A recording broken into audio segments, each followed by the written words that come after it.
Our commencement speaker today, Professor Simon Perry, hails from Gilbert, West Virginia in Mingo County. To be more precise, and anyone who knows Simon knows that precision is of paramount importance, he is from the lower part of Gilbert Creek, and very proud of it, I might add. Dr. Perry is one of the 5 living legends recognized by Marshall University for their many years of excellence. Simon has served as a member of the Marshall University faculty for nearly 47 years, during which time he has held various leadership positions, including the chairmanship of the Department of Political Science for almost 20 years. He is our most senior and venerated professor. To provide a context for what has been essentially a lifetime of service to Marshall University, Simon has been professing political science at Marshall just 1 year less than Marshall has been a university. Before joining the Marshall faculty in 1962, he taught at the University of Tennessee, Michigan State University, and the University of Michigan.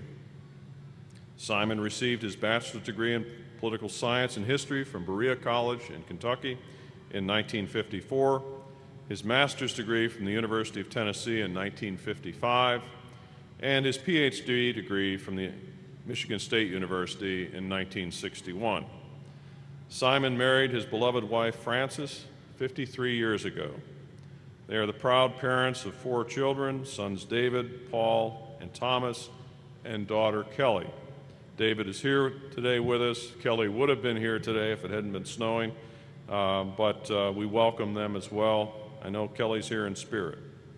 Professor Perry has guided and helped generations of students navigate and demystify interdisciplinary learning through the study of political science. We estimate that Dr. Perry has touched the lives of nearly 20,000 students through his teaching. As anyone who has spent time with him can attest, Simon approaches learning, and specifically the importance of political science and political science thinking, with infectious passion and energy. He considers his role in the classroom and working with students as a personal calling. Folks wishing to understand the secret of Professor Perry's success need only observe his insatiable curiosity and prodigious consumption of books. His personal library is legend, and I understand that he has a habit of reading more than 1 book at a time. Wisdom and opportunity are products of a prepared mind, and Professor Perry is the embodiment of that truism. Please join me in welcoming Dr. Simon Perry to the podium to deliver the 2009 commencement address to our graduates. Professor Perry.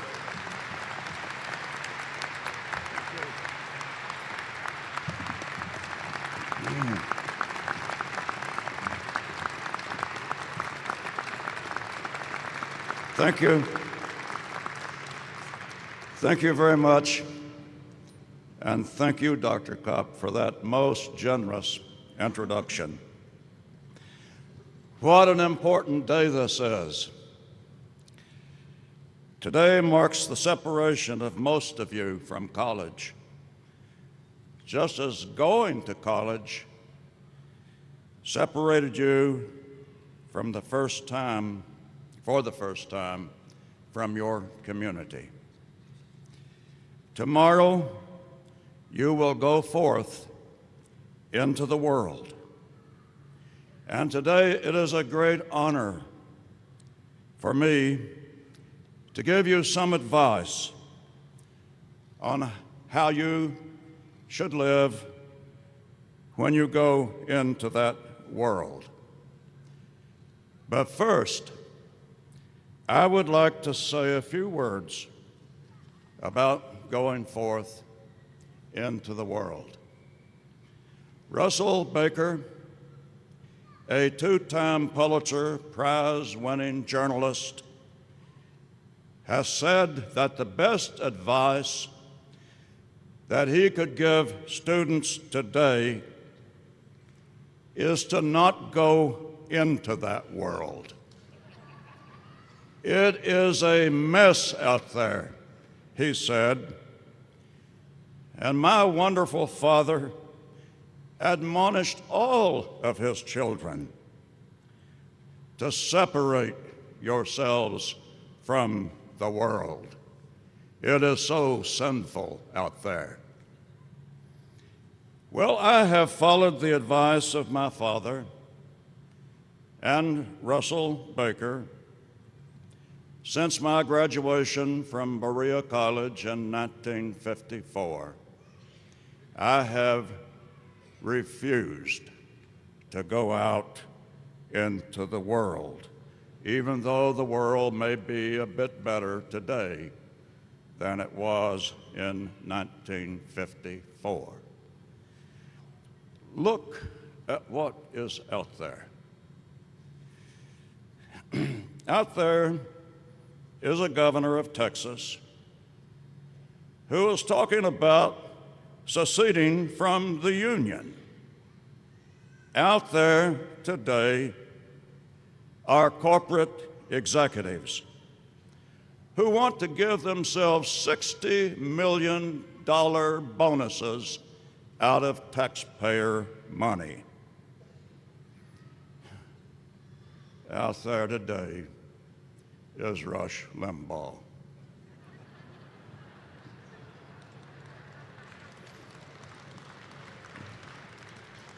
And Glenn Beck.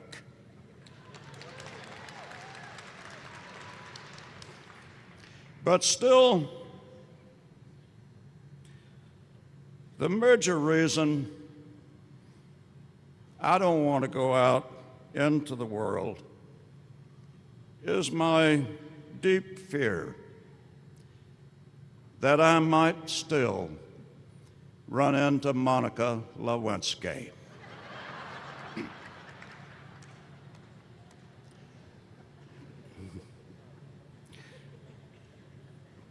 Today you will go forth. Congratulations to you and your parents. The following are my 7 points of advice. Point 1, turn off your television, shut down your computer, help your neighbor, and build a better community.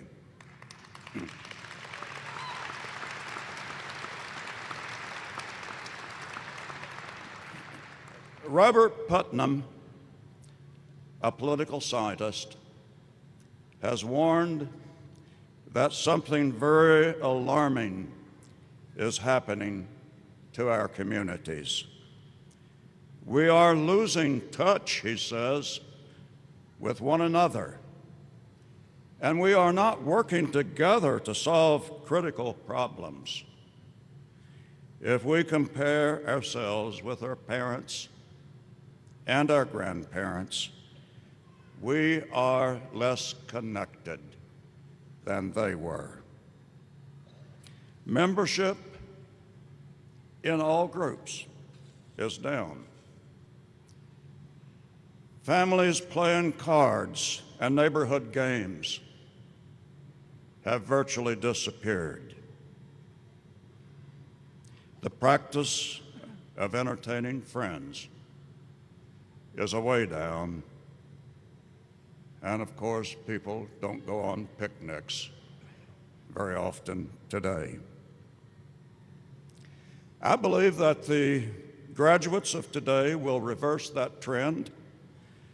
Marshall students and the university community, the Huntington community, have established a tradition of helping others and volunteering for community work. So to all of you who are graduating, join hands with others. Make your community more just and more tolerant and more alive.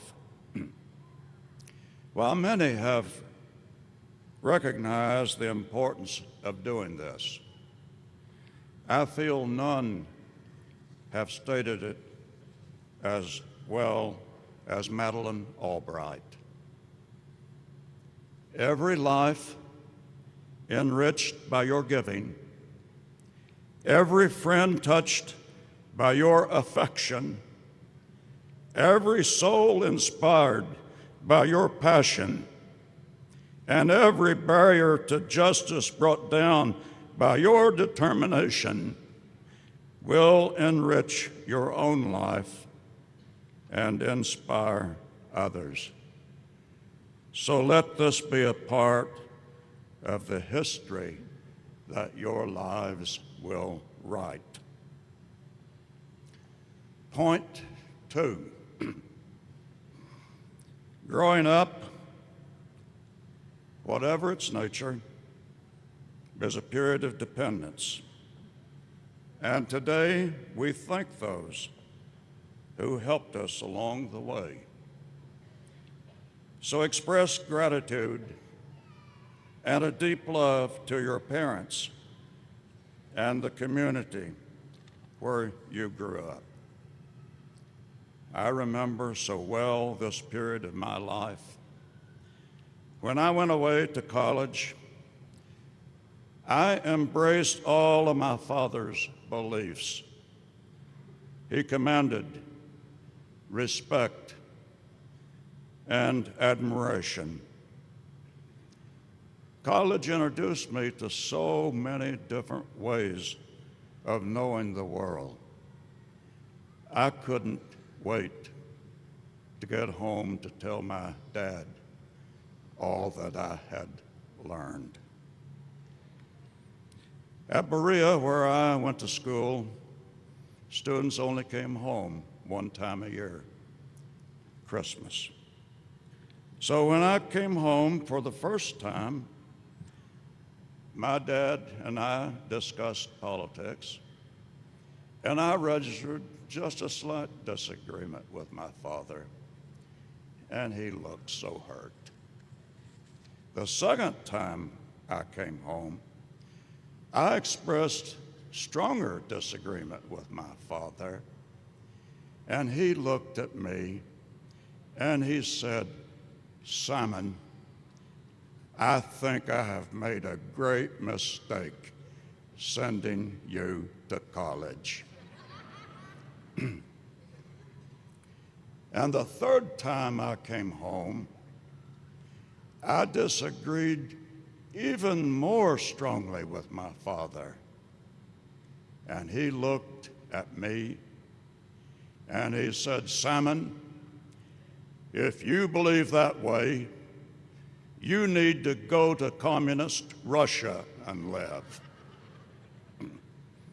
The fourth time I came home, I did not argue with my father. I remained silent. And Huey, one of my 3 younger brothers, told me that I should not be upset with Dad. And I said, "Why?" And he said, "Simon, last year when you went back to college, Dad took me to Amos the barber to get my hair cut. And he used every one of your arguments against Amos the barber."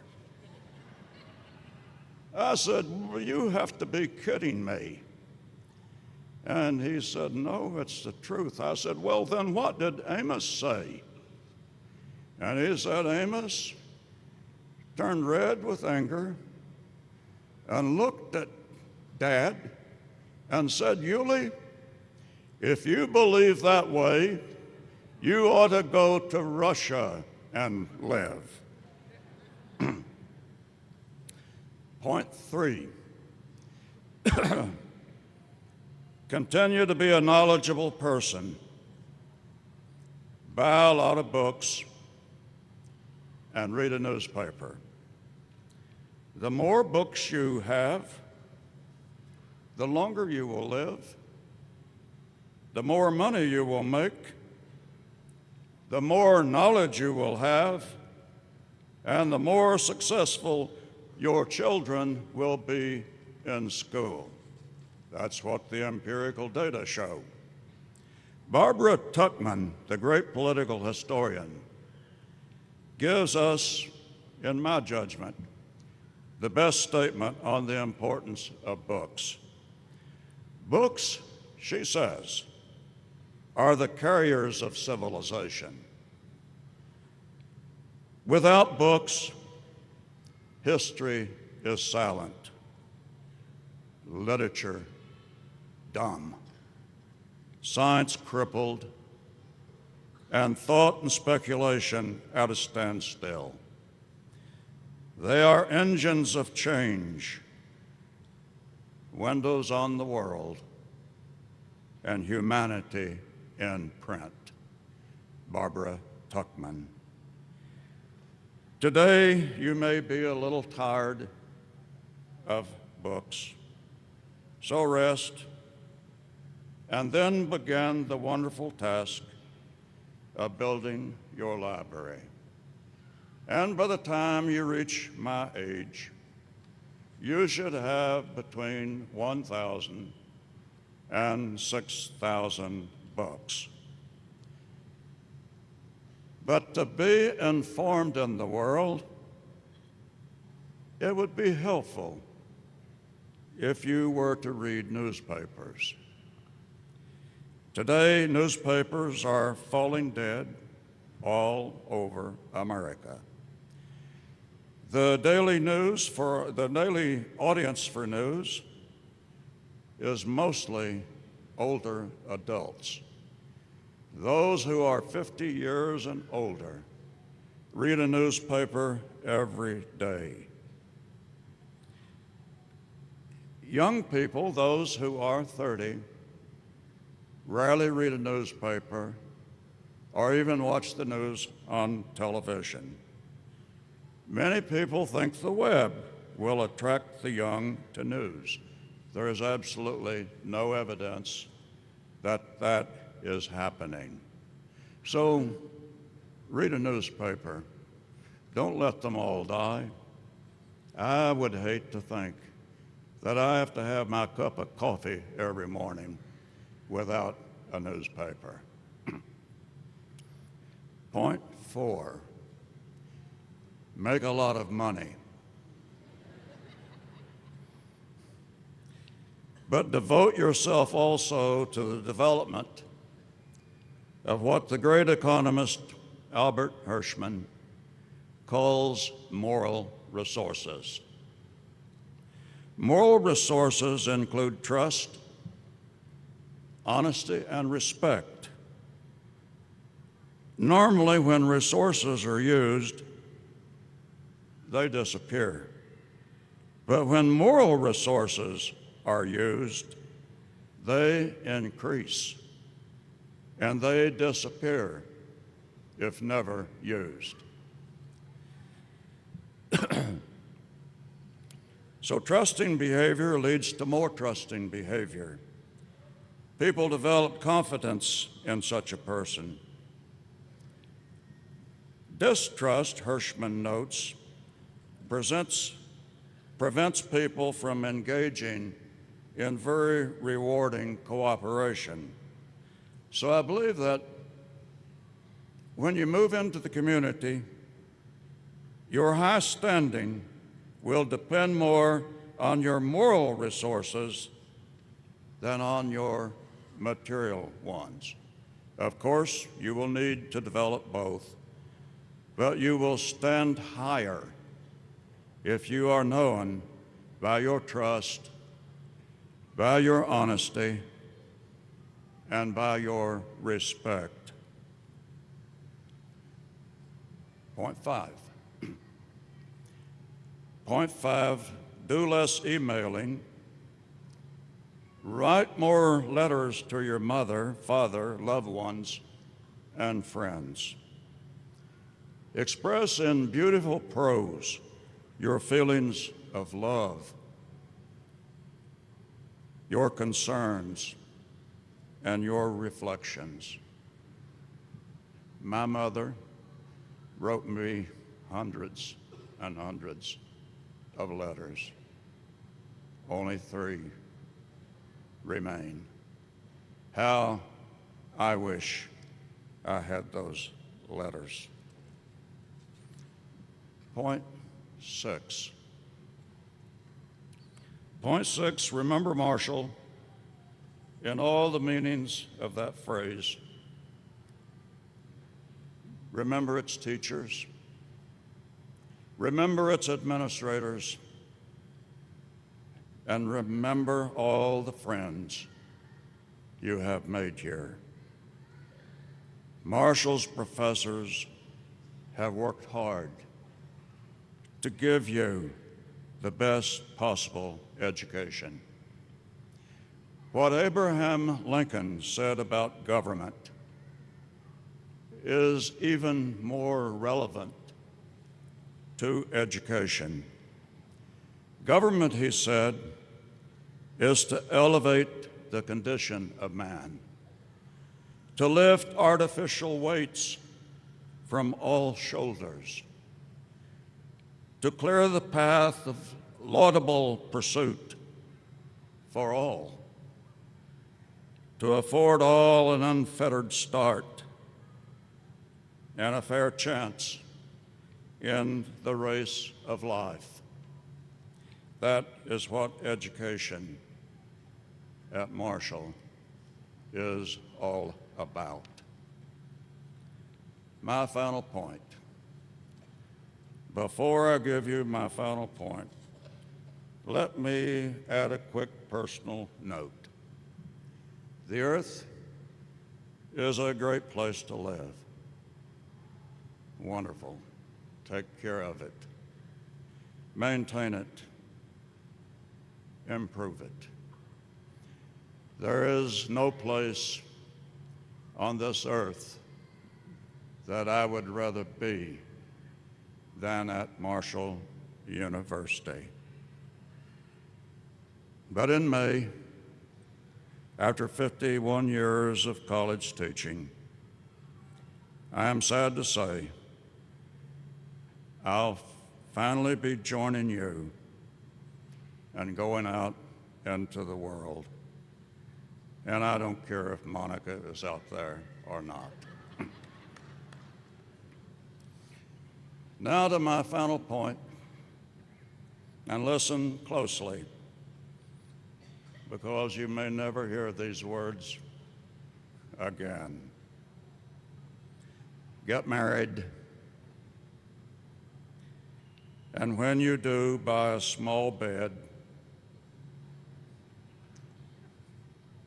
sleep naked,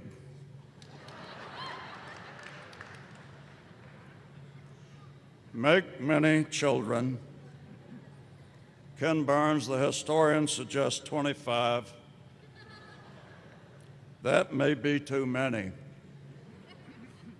Brother Floyd Klein, on the right-handed fork of Gilbert Creek, where I grew up, and his wife Virgie had 21. That may be more reasonable. Do not send any of them to West Virginia University.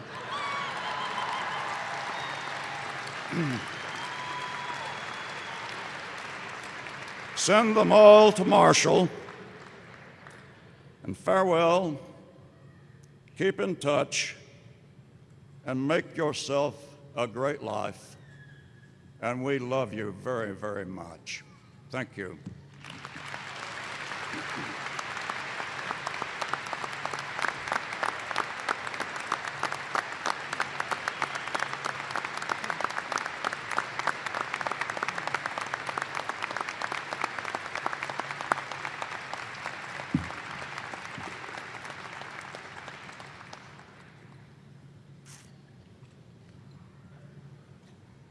Wow, Simon, I knew you were good, and that was magnificent. As a token, a very small token of our appreciation to Simon and for his lovely wife, Frances, allowing us to borrow Simon today, we have some roses to present to Frances And thank you very, very much, Simon.